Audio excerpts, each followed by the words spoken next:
কোথাও ঘুরতে কিংবা বেড়াতে যাওয়ার আগে আমাদের সবার মাথায় কিন্তু আগে কাজ করে যে কী ড্রেস পরবো, কোনটার সাথে ম্যাচিং করে কী জুয়েলারি পরবো। তো হ্যালো এভরিওয়ান, আসসালামু আলাইকুম। এনআর ওয়ার্ল্ড ফেসবুক পেজ থেকে আমি একটা কম্বো অর্ডার করেছিলাম, আলাদা আলাদা না করে একত্রে। এই কম্বোটা নিলে কিন্তু খুব ভালো হয়, সময় সাশ্রয় হয়, আর আমার মনে হয় আলাদা করে কিনতে গেলে অনেক টাকাও লাগে, এটাও সাশ্রয় হয়। তো এই অর্ডারটা আমি করেছিলাম 2 দিন আগে, তো পার্সেলটা আমার হাতে চলে এসেছে। এখন আমি তোমাদের সামনে এটা আনবক্সিং করবো।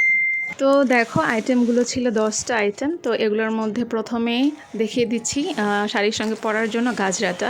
এখানে হোয়াইট কালার সুন্দর চিকন চিকন ফুলের একটা গাজরা ছিল, প্লাস্টিকের ফুল দিয়ে। এই তো আমরা যারা হিজাব ক্যারি করি তারা কিন্তু হাতে পেঁচিয়ে শাড়ির সাথে এইটা পরতে পারি, আর যারা পরি না তারা তো রেগুলার চুড়ি যেভাবে ইউজ করে খোপায় সেভাবেই পরতে পারবো।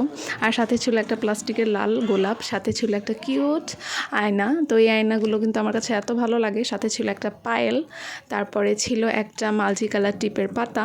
আসলে এখানে অ্যাকচুয়ালি ছিল চকলেট, তো আমি চকলেটটি স্কিপ করে টিপের পাতাটা নিয়েছি। সাথে ছিল শাড়ির সাথে ম্যাচিং করা জুয়েলারি সেট। আর এখানে ছিল লাল কালার শাড়ির সঙ্গে শাড়িটা হচ্ছে, ম্যাটেরিয়ালটা হচ্ছে রেড কালার শাড়ি। ম্যাটেরিয়ালটা হচ্ছে তোমাদের হাফ সিল্ক জামদানি ছিল। চুড়িটা নিয়ে আমি খুব চিন্তায় ছিলাম যে হাতে অ্যাডজাস্ট হবে কিনা, পরে দেখলাম না, অ্যাডজাস্ট হয়ে গেছে। আর ছিল মেহেদি।